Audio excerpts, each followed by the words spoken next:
오늘 저희들에게 주신 하나님의 말씀은 느헤미야 1장 4절에서 11절 말씀입니다. 1장 4절에서 11절까지의 말씀을 저와 여러분이 한 절씩 교독하고 말씀 듣도록 하겠습니다.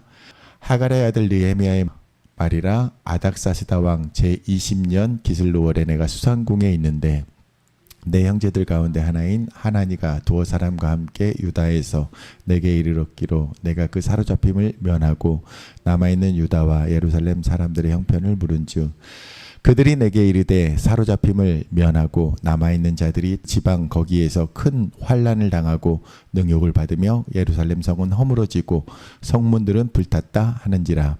내가 이 말을 듣고 앉아서 울고 수일 동안 슬퍼하며 하늘의 하나님 앞에 금식하며 기도하여 이르되 하늘의 하나님 여호와 크고 두려우신 하나님이여 주를 사랑하고 주의 계명을 지키는 자에게 언약을 지키시며 긍휼을 베푸시는 주여 간구하나이다. 이제 주의 종이 주의 종들인 이스라엘 자손을 위하여 주야로 기도하오며 우리 이스라엘 자손이 주께 범죄한 죄를 자복하오니 주는 귀를 기울이시며 눈을 여시사 종의 기도를 들으시옵소서. 나와 내 아버지의 집이 범죄하여 주를 향하여 크게 악을 행하여 주께서 주의 종 모세에게 명령하신 계명과 율례와 규례를 지키지 아니하였나이다.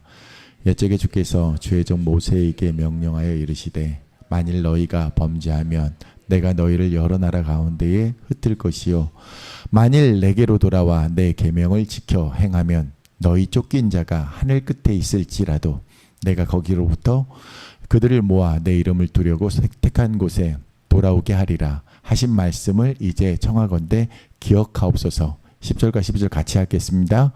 이들은 주께서 일찍이 큰 권능과 강한 손으로 구속하신 주의 종들이요 주의 백성이니이다. 주여 구하오니 귀를 기울이사 종의 기도와 주의 이름을 경외하기를 기뻐하는 종들의 기도를 들으시고 오늘 종이 형통하여 이 사람 앞에서 은혜를 입게 하옵소서 하였나니 그때에 내가 왕의 술관원이 되었느니라. 아멘.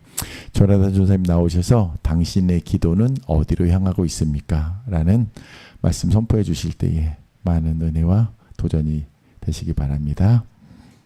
네, 사랑하는 여러분, 오늘 여러분은 어떤 마음을 품고 이 거룩한 예배의 자리 가운데 나오셨습니까? 그리고 오늘 하루 혹은 지난 한 주간 하나님 앞에 어떤 기도를 드리며 지내오셨나요? 이것을 한번 계속해서 기억하고 따라와 주시면 좋을 것 같습니다. 우리는 흔히 기도를 가리켜 영혼의 호흡이라고 부릅니다. 육신의 호흡이 끊어지면 아무리 건강한 사람이라도 생명을 유지할 수 없듯이 영적인 호흡인 기도가 끊어지면 우리의 영혼은 시들어가고 마침내 무너지게 된다는 뜻입니다. 하지만 많은 그리스도인들이 기도를 단순히 내가 필요한 것을 하나님께 요구하고 받아내는 수단 정도로만 오해하고는 합니다. 그러나 진실한 기도는 단순한 요구가 아닙니다. 기도는 내 진실한 믿음의 증거이고 내 영혼이 지금 살아있다는 가장 확실한 생명의 그런 표지입니다. 성경은 기도가 환경을 변화시키고 막힌 담을 허물며 절망적인 사태를 역전시키는 하나님의 권능이라고 증언하고 있습니다. 세상 사람들이 예상치 못한 문제나 삶의 막다른 골목을 만나면 낙심하거나 세상에 힘 있는 사람을 찾아 나섭니다. 그러나 예수 그리스도의 은혜로 구원받은 성도들이 가장 먼저 해야 할 일은 바로 그런 사람들을 찾아가는 것이 아니라 바로 하나님 앞에 겸손히 나아가는 그런 기도입니다. 왜 그럴까요?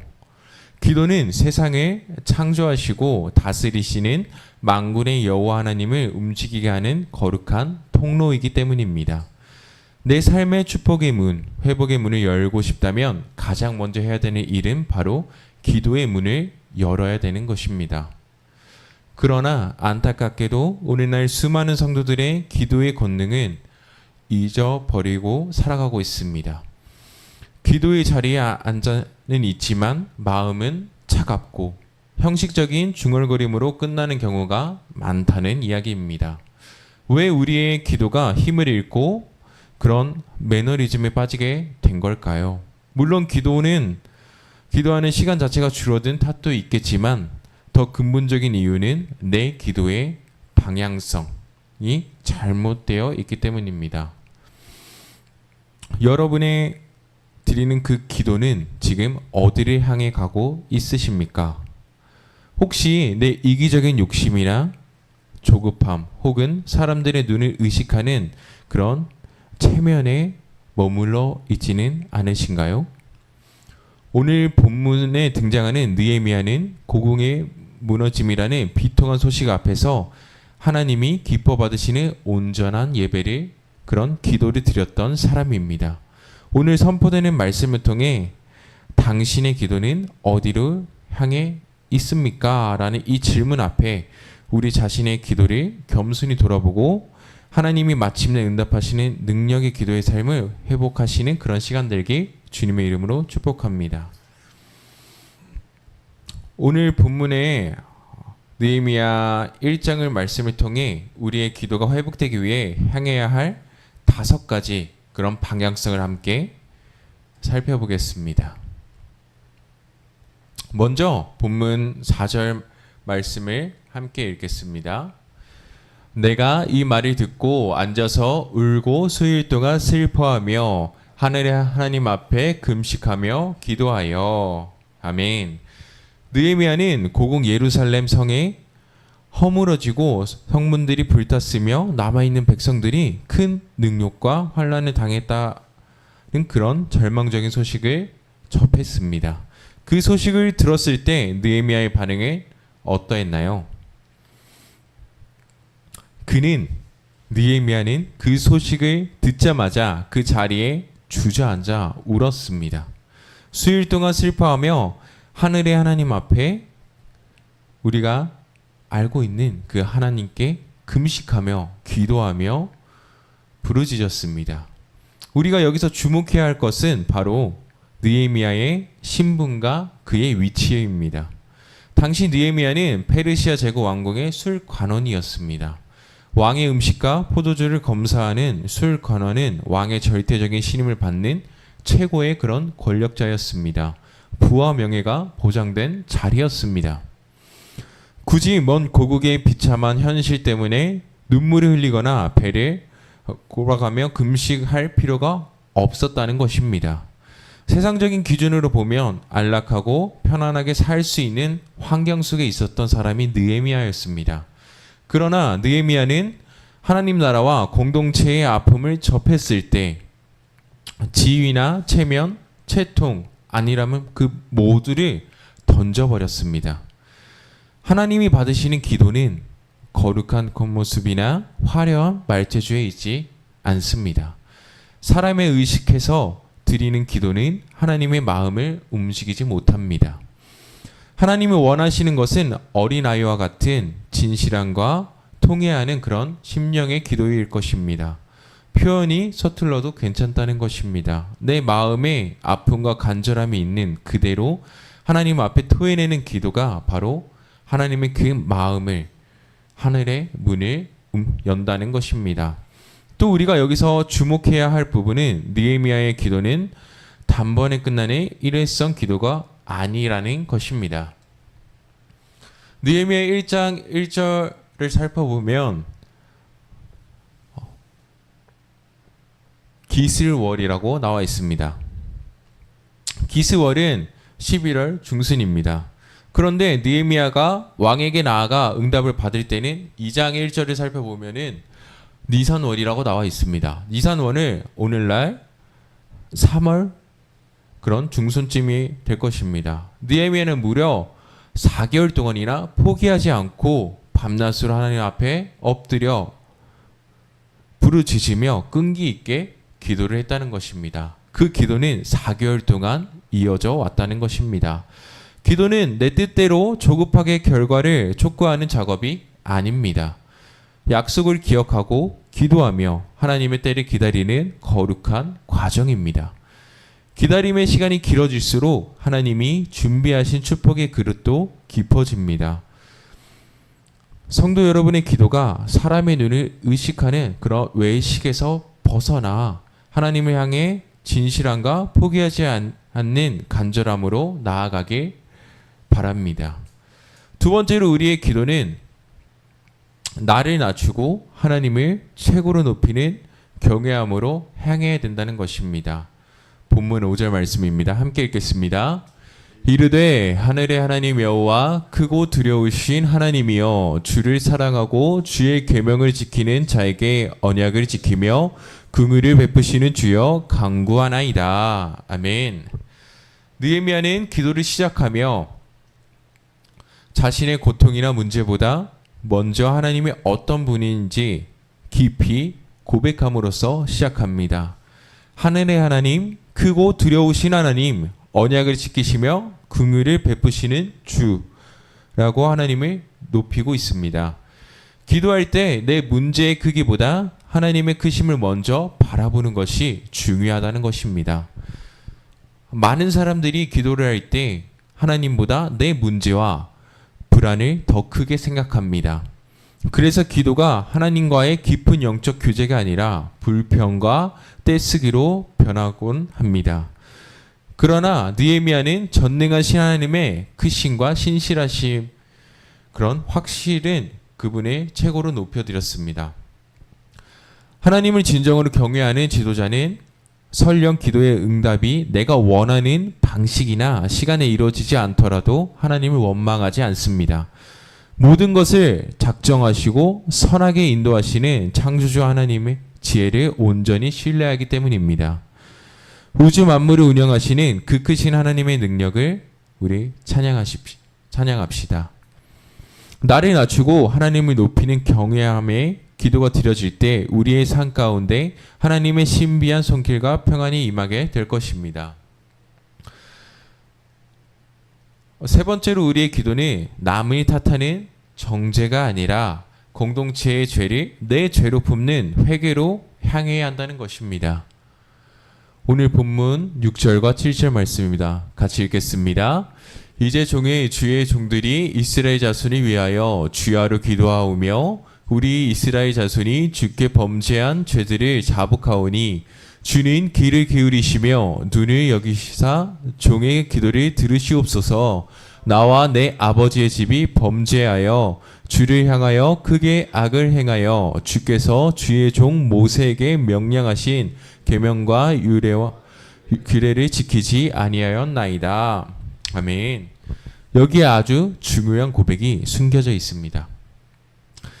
느헤미야는 저 무지한 백성들이 죄를 지어서 망했습니다 라고 타인에게 그 책임을 돌리지 않습니다. 느헤미야는 자신은 바벨론 포로지에서 태어나고 자란 후대 사람으로 예루살렘의 멸망의 직접적인 원인을 제공한 사람이 아니었습니다. 그럼에도 느헤미야는 나와 내 아버지의 집이 범죄하였습니다라고 고백하고 있습니다. 민족과 공동체의 죄를 자신의 죄로 짊어진 것입니다. 삶의 문제 해결과 영적인 회복은 언제나 참된 회개로부터 시작됩니다. 너 탓이야 라고 손가락질할 때는 분열과 절망뿐이지만 내 탓입니다, 내 허물입니다 라고 고백할 때, 하나님 앞에 엎드려질 때 소망의 빛이 비추기 시작합니다.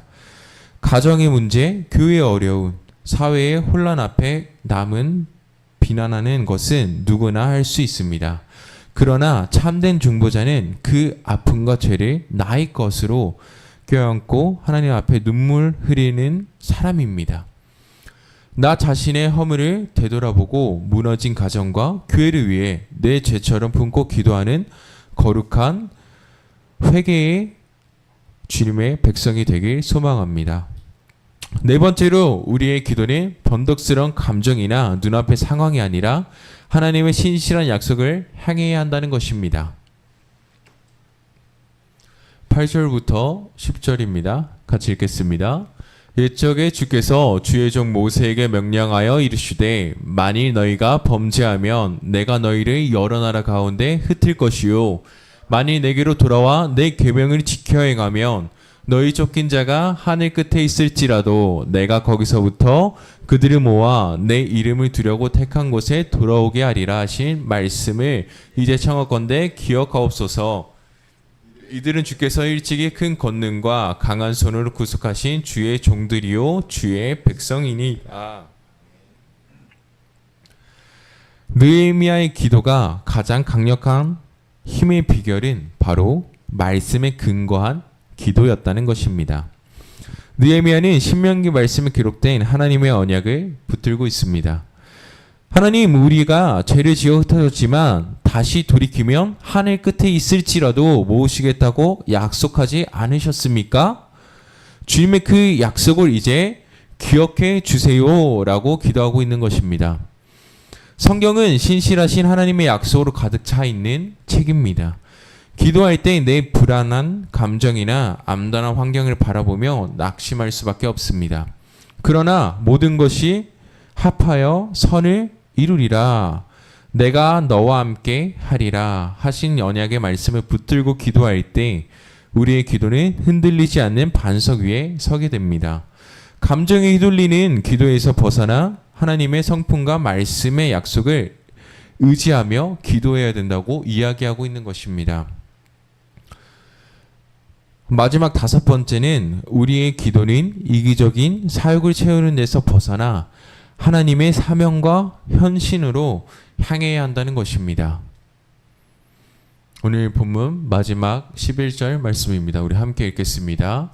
주여 구하오니 귀를 기울이사 종의 기도와 주의 이름을 경외하기를 기뻐하는 기도를 들으시고 오늘 종이 형통하여 이 사람 앞에서 은혜를 입게 하옵소서 하였나니 그때 내가 왕의 술간원이 되었느니라. 아멘.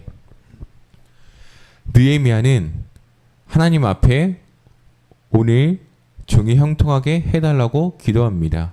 그러나 느헤미야가 구한 형통은 개인의 그런 부귀 영화나 출세를 위한 것이 아니었습니다. 아닥사스다 왕의 마음을 움직여 자신이 예루살렘으로 돌아가 무너진 그런 성벽을 재건하는 사명의 도구로서 쓰임받게 해달라는 그런 기도였습니다. 즉 사명을 위한 형통이었던 것입니다.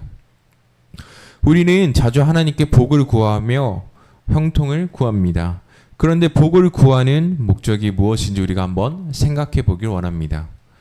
단순히 내 삶을 평안하게 만들고 내 욕심을 채우기 위한 그런 기도였습니까? 기도가 내 이기적인 목적에만 머물러 있다면 그것은 하나님 기뻐하시는 기도가 아닙니다. 하나님은 하나님 나라와 이웃을 위해 나 자신을 드려지는 사명감을 가진 사람의 기도를 외면하지 않으십니다. 하나님, 나를 통해 주님의 사랑이 흘러가게 도와주세요. 저를 도구로서 사용해 주세요. 나를 하나님의 나라의 도구로 사용하여 주세요. 라고 기도하는 우리 한 사람 한 사람이 되길 소망합니다. 여기서 제가 다시 한번 여러분에게 질문을 드리겠습니다. 여러분, 여러분의 그 기도는 어디를 향해 가고 계십니까? 여러분의 그 기도의 그 방향성을 나의 욕심이 아닌 하나님을 위한 그런 온전한 기도인지 한번 생각해 보기를 원합니다. 사랑하는 여러분, 오늘 우리는 느헤미야의 기도를 통해 우리의 기도가 어디로 향해야 하는지 살펴보았습니다. 내 체면을 버리고 진실하고 간절한 마음으로 하나님께 향해 나아가십시오. 나의 자금을 인정하고 하나님의 크심을 경외하는 자리로 나아가십시오. 남을 탓하기보다 공동체의 아픔을 껴안고 회개하는 기도로 드리십시오. 환경이 흔들리지 말고 하나님의 약속의 말씀을 굳게 붙드십시오. 그리고 나의 안위를 넘어 하나님의 나라와 사명을 위해 자신을 드리는 기도로 나아갑시다.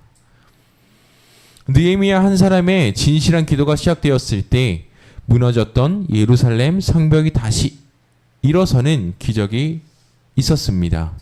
일어났습니다. 오늘 이 시간 우리 이기적인 그리고 개인을 위한 그런 조급함과 욕심을 내려놓고 하나님이 원하시는 기도의 방향으로 돌이킬 때 여러분의 삶과 가정 그리고 우리의 교회 가운데 무너진 모든 터전이 회복되는 역사가 일어날 줄 믿습니다. 이 거룩한 기도의 능력으로 날마다 승리하며 살아가는 우리 한 사람 한 사람 되길 주님의 이름으로 간절히 원하고 축복합니다.